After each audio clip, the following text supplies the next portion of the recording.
why would you do an $80 million project and not finish it? Not finish it with the lighting on Sterling Boulevard.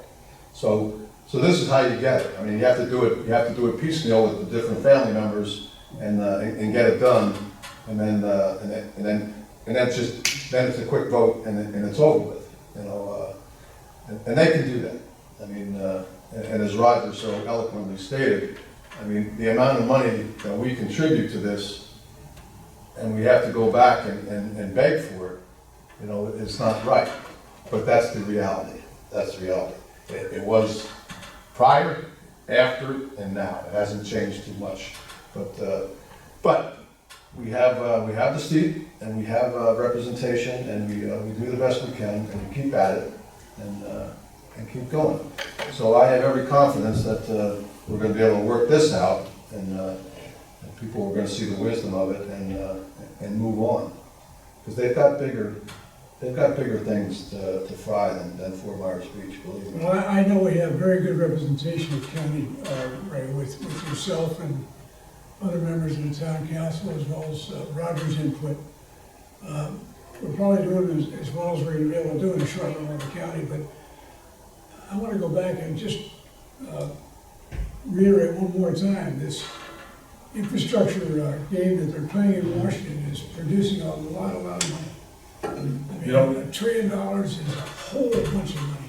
$1.7 trillion for us to draw down $20 million is a drop in the bucket. I mean, Insignificant. it's such a classic example of a good application of infrastructure. It doesn't take an imagination to understand how that can be construed as a good expenditure. I don't know what your contacts are. All I know is people listen when you get in touch with them, if you know how to get in touch with them. And I just know there's a lot of money floating out of Washington, and we ought to be doing whatever we can, even if it's going to be a little different from what we've tried before, to get some help this project along. Well, we got just with the rescue fund, it just came down like this. I mean, that was hardly even trying. And so with a little lobbying and some persuasive conversation, I mean, I'd love to get into that $1.7 trillion somehow, you know, and get some of that funds. And as Roger said again, here we are, a little town of so many thousand, you know, 5,000-6,000 residents paying for. Actually, it's more than that, but you know, full time, and we're a classic example of what they want to do. You know, help out these struggling communities. You know, so I mean, it would behoove us to pursue that. Well stated. I want to go back to, because the people I've talked to, most of that money's been allocated. So now we got to find is an allocation that we can chip off of, an allocation that came to someone else. And that's what we talked about by listening to loans and all the infrastructure work we've been doing with Congress. Right, just interrupt for 1 second, just so everyone says, that money is going to flow down in traditional ways. So that's going to flow down from the federal government to the states, to the counties, to theoretically, you know, municipalities on a corporate level. So that's going to flow more in the normal course of funding versus the, you know, where the Mercer thinks we got a direct taxation. So, you know, for the main part, you know, the county has done those distributions based on formulas and things, so which don't really necessarily favor us because we're a small size, small population, but do the best we can. Yeah, and it's picking up the fruit that hit the ground.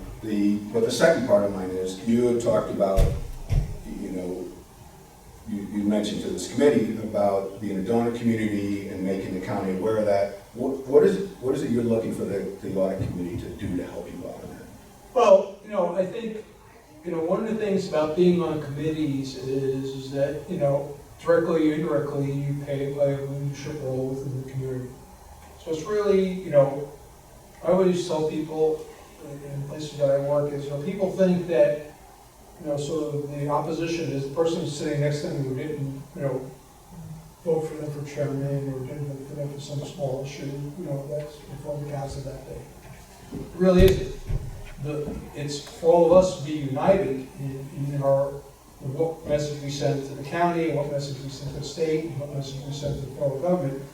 And to the extent that we may have differences of opinion on policies or approaches here locally, that needs to be set aside so that we speak with one voice. Because it is a small voice, but you know, it's diminished if only half of us or 60% of us are speaking with it. The other 40% are not knowledgeable and or not speaking. So there are businesses that you go to, there are business leaders that you go to, and you know, and we need to push out this message that,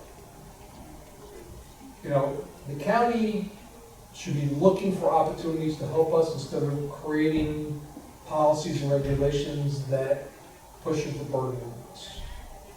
And that's really the philosophical difference that we need to overcome. If it's a good idea, it's a good idea. It's not a bad idea because it's in Fort Myers Beach, but if the same idea was happening somewhere else, it would be a good idea. And that's what we need to do, because whether you bump into our district commissioner, or Dick does, or you know, Jim does, or whoever it does, or Ray, myself, they need to be hearing that same thing. Hey, this is a good thing for you to do, not only for us, but for you. Help them understand it.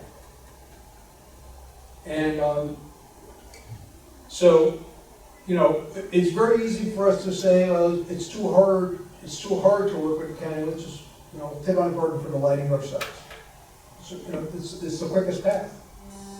But where does that end? We do it for, what's the next thing we're going to have to take it on? What's the next thing we have to, at some point we need to get them to understand the symbiotic relationship we have. And it's in their best interest to invest into it. I just have one more item. Did we hear from Brian Thomas? Why he's not at the meeting? You talking about the rate consultant? No. No, Right. remember. This Brian. member. Oh, this Brian. No, I know his wife was at her meeting last week. I don't know if she was just here. He wasn't here. I don't know. Maybe he. We'll find out. I know she mentioned at our meeting that they were out of town. She flew back for that meeting, so I don't know if he's still up in Chicago or not. Okay. But And then the last item. We're currently at 5 members. And it's up to the council to determine how many members we should have. I think the 5 members that we have are sufficient, and I'd recommend that to council, that they reduce the membership from 7 to 5. Does that make sense? Makes sense to me. Oh, yeah. So you actually asking us to change the ordinance to reflect that, or you're Well, just we saying? used to be 5, but originally we were 5, Roger. Right, I'm not debating for or against it. I'm just saying, do you want us to just express that to the council, or do you want us to go about actually changing the ordinance to reflect? I would want to express that to the council for their consideration to change the membership from 7 to 5. We'll make that note then. All right, thank you. Anything else? Well, we're adjourned at 9:58. Next meeting is Monday, December 13th at 9 a.m. Thank you very much. Thank We you. are adjourned.